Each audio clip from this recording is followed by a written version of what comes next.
प्रभु की स्तुति करो। हमारे प्रभु यीशु मसीह के नाम पर मैं होसैना मिनिस्ट्रीज की ओर से आप सभी को हार्दिक बधाई देता हूं। प्रभु आपको आशीर्वाद दें और अभिषेक करें। मेरा परमेश्वर आपको इस पूरे दिन विशेष अनुग्रह प्रदान करे।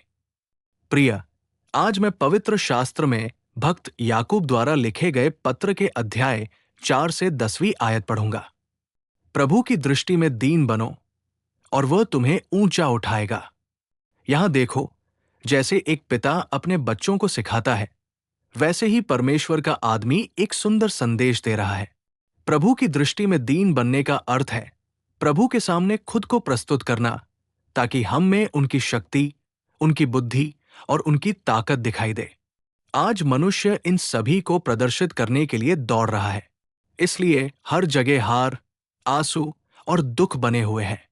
काम सफल होने के बजाय विफल हो रहे हैं और व्यक्ति अकेला रह गया है, क्योंकि परमेश्वर की शक्ति के बिना मनुष्य की शक्ति किसी काम की नहीं है। इसलिए भजनकार कहता है, अपने परमेश्वर की सहायता से मैं दीवार फांद कर निकल जाऊंगा। परमेश्वर की सहायता के बिना हम क्या कर सकते हैं? सब कुछ उसके नियंत्रण में है। केवल तभी जब हम उन चीजों पर शासन करेंगे जो उसके अधिकार में है, तभी कार्य होंगे। केवल तभी जब वो आज्ञा देगा, कार्य होंगे। यदि वो सहमत होगा तो हम महान चीजों को देख सकते हैं। लेकिन यदि हम उसके अधिकार में उन चीजों पर घोषणा करें कि विजय और आशीर्वाद हो, तो उस शब्द का कितना मूल्य होगा। इसलिए यदि हम पहले उसके प्रति आज्ञाकारी और आज्ञाकारी होना सीखें, तो वो हमें ऊपर उठाएगा। हमारा परमेश्वर कौन है? वो नहीं है जो हमें नीचे गिराता है और कहता है, तुम बेकार हो, तुम कुछ नहीं कर सकते, इसलिए चुप रहो। वो ऐसा परमेश्वर नहीं है जो हमें अपमानित करता है। यदि हम उसकी आज्ञाकारिता में और उसके नाम पर कुछ भी प्रयास करते हैं, तो हम निश्चित रूप से विजय प्राप्त करेंगे। जब गोलियत ने दाऊद को देखा, तो उसने कहा, क्या मैं कुत्ता हूं कि तुम लाठी लेकर मेरे पास आए हो? लेकिन क्या आप जानते हैं कि दाऊद ने क्या उत्तर दिया? मैं जीवित परमेश्वर के नाम पर तुम्हारे विरुद्ध आता हूं। यदि नहीं, तो मैं कौन हूं जो तुम्हारा सामना करूं? उस शब्द में बहुत बड़ा अर्थ है। मुझ में तुम्हारा सामना करने की क्या ताकत है? तुम कौन हो? मैं कौन हूं? मैं तुम्हारे सामने एक छोटा सा बालक हूं। लेकिन मैं तुम्हारा सामना क्यों कर रहा हूं? क्योंकि मैं अपनी ताकत के साथ नहीं आ रहा हूं। मैं जीवित परमेश्वर के नाम से, यहोवा के नाम से आ रहा हूं। वो अपने नाम से गया। ये नहीं कह रहा था कि मेरी वीरता को देखो, मेरी बहादुरी को देखो, मेरी ताकत को देखो, मेरी शक्ति को देखो। उसने खुद को पेश नहीं किया। मेरे परमेश्वर ने मुझे विजय दिलाई। अतीत में उसने मुझे उद्धार दिया। उसने अतीत में मेरे लिए कई चमत्कार किए और वो अब फिर से उन्हें करेगा। इसलिए मैं गोलियत के खिलाफ जाऊंगा। दाऊद ने शाऊल से दृढ़ता से कहा, सिर्फ कहने से नहीं, बल्कि उसने करके दिखाया। जिस युद्ध में वह गया, उसने एक महान और शानदार जीत हासिल की। महान योद्धा और बहादुर पुरुष वहां चुपचाप बैठे रहे, लेकिन जो परमेश्वर के नाम से गया, उसने जीत हासिल की। परमेश्वर के प्यारे बच्चों, वो हमें ऊपर उठाएगा। हमें ऊपर उठाने के लिए हमें खुद को समर्पित करना चाहिए और उसकी दृष्टि में खुद को दीन करना चाहिए। खुद को दीन करने का मतलब है सब कुछ उसे सौंप देना और कहना, प्रभु, मेरे द्वारा नहीं, आपको ये करना होगा। प्रभु, मेरे हाथ से नहीं, आपको आना होगा। प्रभु, मेरे द्वारा नहीं, आपको खड़ा होना होगा। ये आपके द्वारा होगा। मैं आपकी मदद से ये कर सकता हूं। ये आज्ञाकारी शब्द हमारे दिल से आने चाहिए, न कि केवल होठों से। केवल औपचारिकता या अनुष्ठान के रूप में नहीं बोलना चाहिए, बल्कि ये हमारे दिल के अंतरतम भाग से आना चाहिए। मैं कुछ भी नहीं हूं। मैं एक मरे हुए कुत्ते की तरह हूं। मैं एक पिस्सू की तरह हूं। ये शब्द किसके मुंह से आए? वे सूर्य के मुंह से आए, जिसने शेर और भालू को चीर दिया, जिसने गोलियत को मार डाला, जिसने पलिश्तियों को हराया, दाऊद। ये वे शब्द हैं जो उसके मुंह से निकले। मैं एक मरे हुए कुत्ते की तरह हूं, एक पिस्सू की तरह मैं बेकार हूं, क्योंकि इनमें से कोई भी चीज मेरी ताकत से नहीं हुई, बल्कि मेरे भगवान ने मेरे जरिए उन्हें किया। ये विचार उसके भीतर था, इसलिए जो शब्द उसके भीतर से निकले, परमेश्वर ने उन्हें देखा। परमेश्वर ने उसके भीतरी हृदय को पहचाना। परमेश्वर ने उसके द्वारा महान कार्य किए और दाऊद को ऊपर उठाया, जिसे हम पवित्र शास्त्रों में पढ़ते हैं। अब आज किन मामलों में, किन स्थितियों में हम खुद को नम्र कर रहे हैं या खुद को उसकी दृष्टि में ऊपर उठा रहे हैं, ये एक प्रश्न है। यदि हम वे हैं जो उसकी दृष्टि में खुद को नम्र करते हैं, तो देखें कि 2 इतिहास अध्याय 7 पद 14 में क्या लिखा है।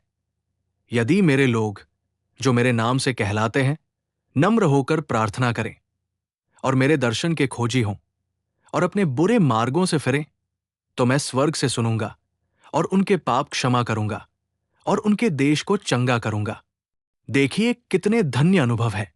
हमें केवल एक छोटा सा काम करने की आवश्यकता है।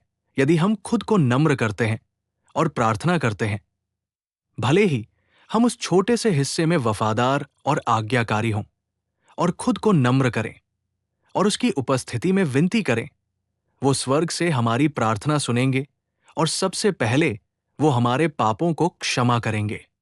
वो हमारी भूमि को चंगा करेंगे। भूमि को चंगा करने का मतलब है कि देश में शांति कायम होगी। लोग समृद्धि में रह सकते हैं। वे शांति और सद्भाव के साथ रहेंगे। देश में जल्दबाजी न हो। देश में दुष्ट जानवरों का उत्पात न हो।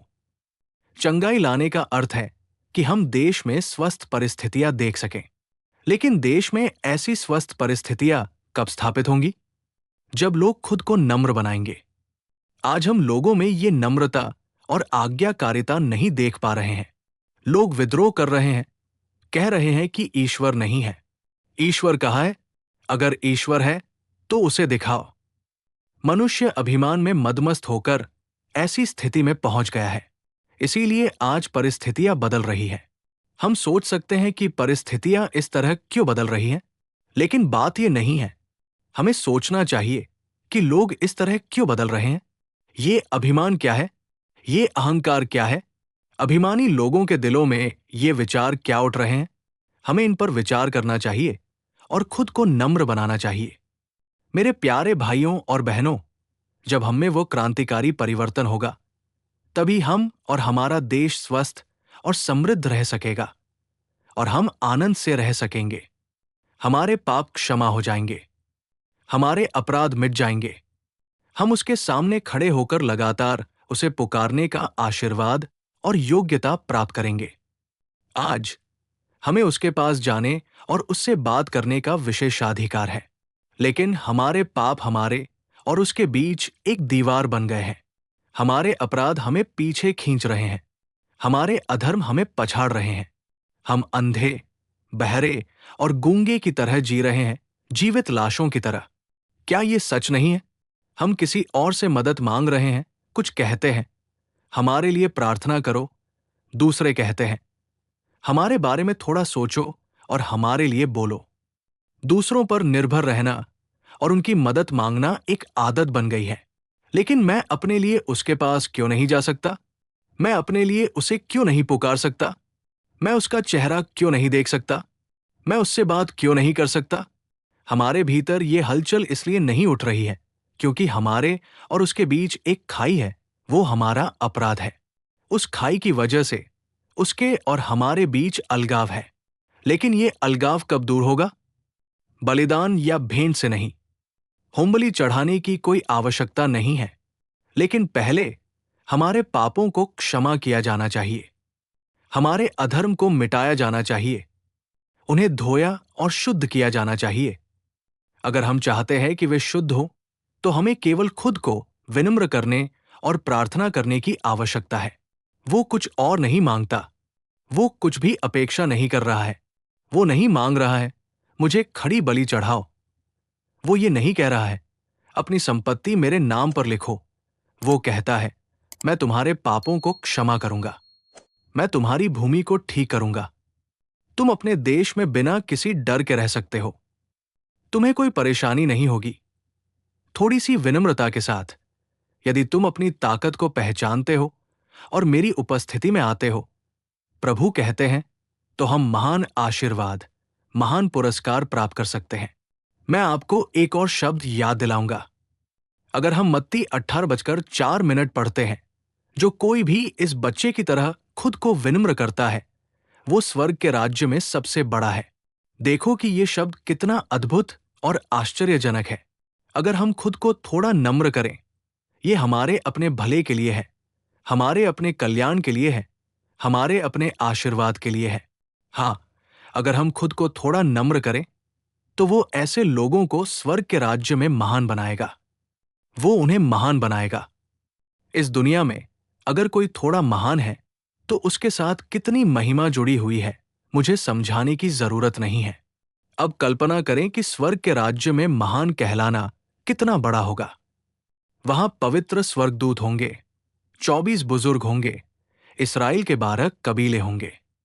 जो संत इस दुनिया से चले गए, अपने वस्त्र धोए और पवित्र हो गए, वे वहां होंगे। उन सभी के बीच वो हमें महान बनाएगा। भगवान के पवित्र नाम की जय हो। जिसके पास ये दृष्टि है, जिसके पास ये दूरदर्शिता है, जिसके पास ये इच्छा है, प्यारे, वो इस दुनिया में खुद को नम्र करने में संकोच नहीं करेगा। जिसके पास ये दृष्टि नहीं है, ये दूरदर्शिता नहीं है, वो खुद को नम्र करना पसंद नहीं करेगा। मैं खुद को क्यों नम्र करूं? मेरी जाति क्या है? मेरा कबीला क्या है? मेरा धर्म क्या है? मेरी शिक्षा क्या है? मेरी स्थिति क्या है? इस घमंडी नशे में वो भटकता है, लेकिन ये विनाश की ओर ले जाएगा। वचन कहता है, घमंड विनाश से पहले आता है। इसलिए मेरे प्यारे भाइयों और बहनों, अगर हम स्वर्ग के राज्य में महान बनना चाहते हैं, तो हमारे पास ये विनम्रता होनी चाहिए। हमें खुद को नम्र करना चाहिए। सिर्फ एक मामले में नहीं, सभी मामलों में अगर हम खुद को नम्र और विनम्र बनाते हैं, तो वो हमें स्वर्ग के राज्य में महान बना देगा। इस दुनिया में भी वो हमें ढालेगा और हमें धन्य लोगों में बदल देगा और हमारा नेतृत्व करेगा। एक छोटी सी प्रार्थना के लिए अपने सिर झुकाए। हे प्रभु, जीवनदाता, हम आपको नमस्कार करते हैं। पिता, जैसा कि भक्त याकूब ने एक बार कहा था, यदि हम आपकी दृष्टि में खुद को नम्र करते हैं, तो आप हमें ऊंचा करेंगे। ईश्वर के आदमी द्वारा बोले गए इस शब्द पर हम इस समय ध्यान कर रहे हैं। हाँ, यदि हम खुद को नम्र करते हैं, तो हम आपके द्वारा ऊंचा किए जाएंगे। यदि हम खुद को नम्र करते हैं, तो हमारे पाप क्षमा किए जाएंगे और हम वे बन जाएंगे जिनकी भूमि चंगी हो गई है, और हम अपनी भूमि में आनंद पूर्वक, धन्य और समृद्ध रूप से रहेंगे। आपने कहा कि यदि हम खुद को नम्र करते हैं, तो आप हमें अपने राज्य में महान बनाएंगे। आपके शब्द शानदार, उत्कृष्ट और बहुत महान हैं। प्रभु, खुद को नम्र करके हम इन महान आशीर्वादों के योग्य बनने का निर्णय ले रहे हैं। हम अपने निर्णयों को स्थापित करने के लिए प्रार्थना करते हैं। खुद को आपके हाथों में सौंपते हुए यीशु के शानदार नाम में हम प्रार्थना करते हैं और विनती करते हैं, पिता। आमीन, आमीन। प्रभु आपको आशीर्वाद दें और आपकी रक्षा करें।